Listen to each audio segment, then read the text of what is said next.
Welcome to day 4 on our January challenge working on Eira Lynn Jones's piece. Have you been thinking about what it invokes in you and what you might like to call this piece if you were to be chosen to name it? Do let us know. Put it in the comments, send it through to us. Eira is really excited to hear your ideas. So we're starting at bar 15 today. Notice we've returned to the 6/4 time signature, okay? So just 3 bars for us today. And I'm just going to go straight in on it today. So here we go. I'll play through it first and then we'll talk through what we're doing with it. So here we go. I'll count in if you want to join in. Otherwise, just sit and listen. 5 and 6 and...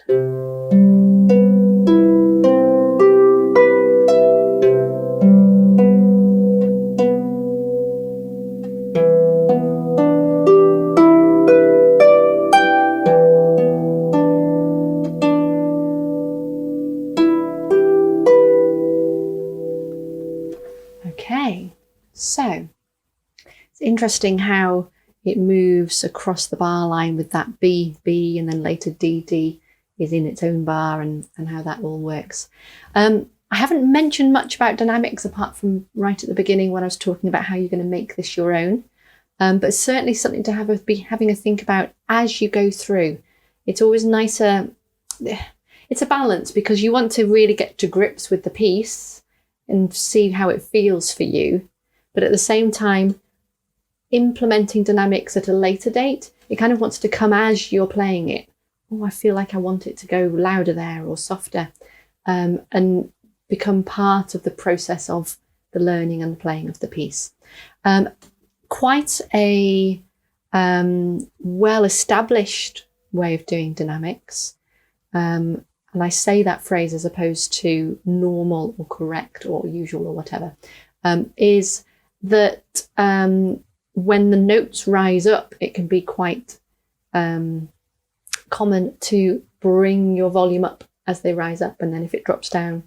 And certainly I do find myself naturally doing that kind of thing, particularly in this section here where we've got this build up from the bass going up. However, it could be quite dramatic then to turn that idea on its head and start strong down low and become quieter as you go up. So these are really, I want you to have the excitement of really thinking about this piece and making your own decisions on it, and not see it as a chore, but as something to be excited about, that you are going to decide how you play this piece and how you convey it.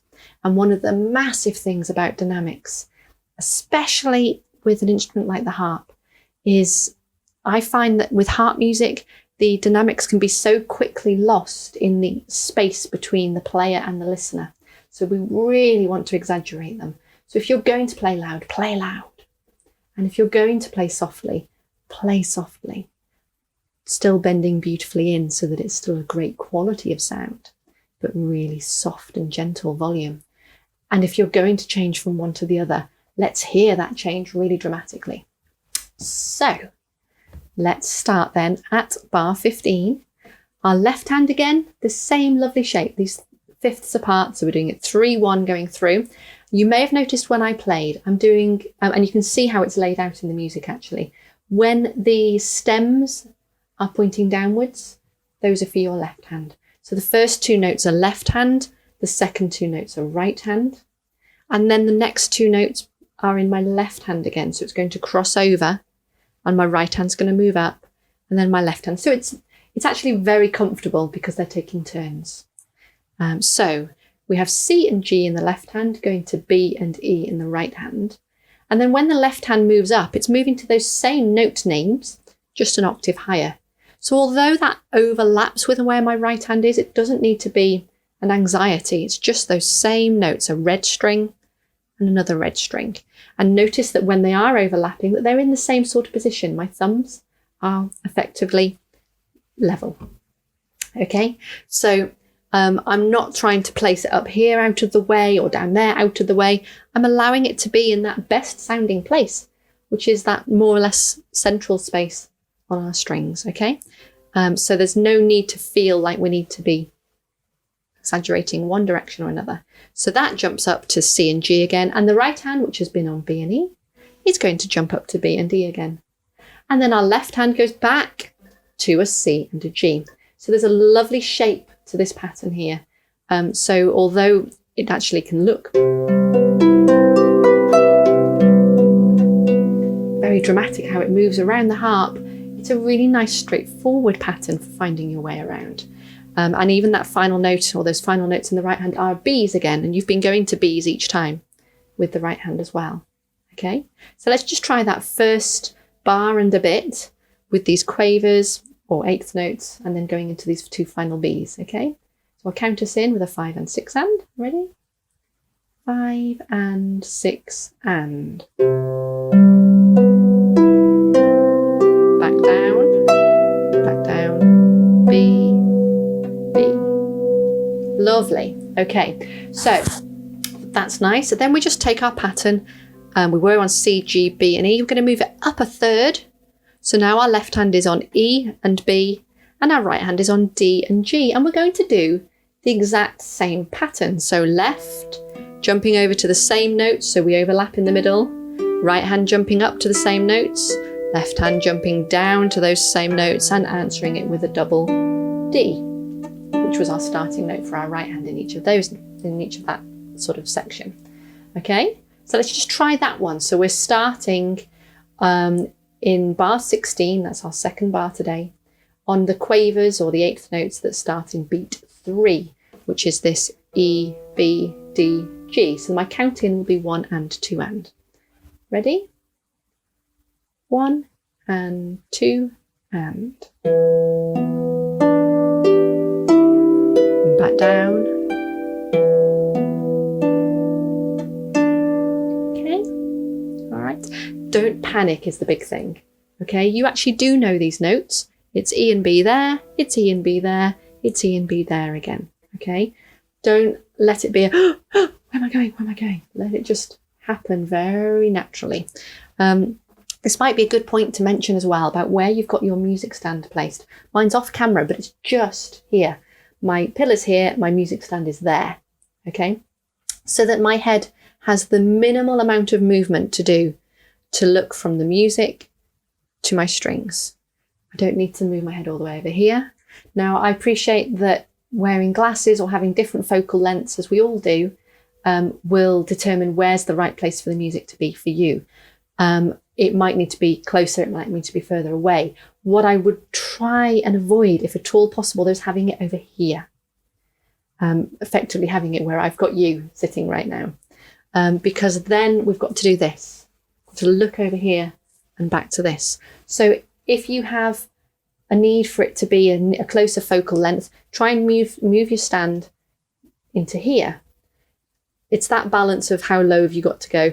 This piece actually doesn't go lower than that red C there. So I haven't got to head down into my bass strings anyway. So it wouldn't do you any harm to have that music stand a bit nearer, but here, so that you're not having to peer over here. Okay. It's very, very apparent. I've obviously been doing a lot of Zooms and similar over this last year. And you can see how people are positioned by how much head movement they're having to do. And it comes over then as how relaxed they look when they're playing, and how relaxed they actually are. Because having to look from here and back to here, you're bound to feel nervous about whether you're going to be lost, because you haven't got one eye on it at all times. Whereas here to here, it's in your peripheral vision the whole time. I'll stop going on. Right, let's play. Did we play those? Let's play the left hand again, the E, B, D, G. We did play it, but let's do it again. So starting in bar 16, that third beat again, left hand on E and B, right hand on D and G. 1 and 2 and.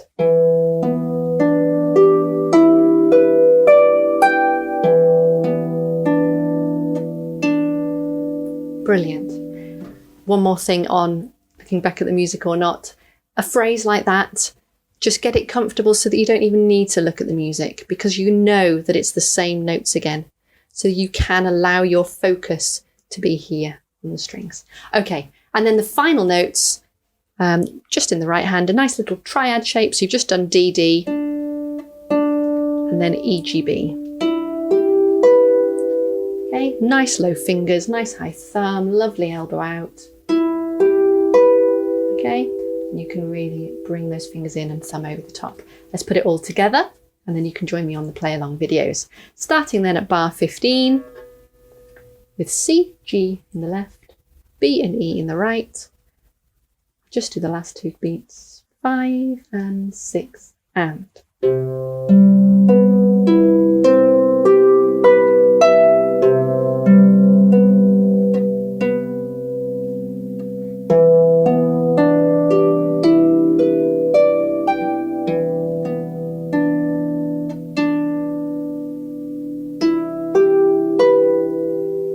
Okay, I don't know if you heard, probably if you were playing along you won't have done, but if you listen to that last little bit I just played, in the first bar I went louder as I went higher, and then in that second bar when we started down at the low part again, I decided to start strong and go quieter. So you can have a listen and see the difference between those and see what you like. And whilst we feel very comfortable listening to it getting louder as it goes higher, because I can say it's a very well established way, it's quite nice to make your listener go, ooh, keep them on their toes by reversing that kind of move. So have a play yourself. Join me on the play along videos. Well done.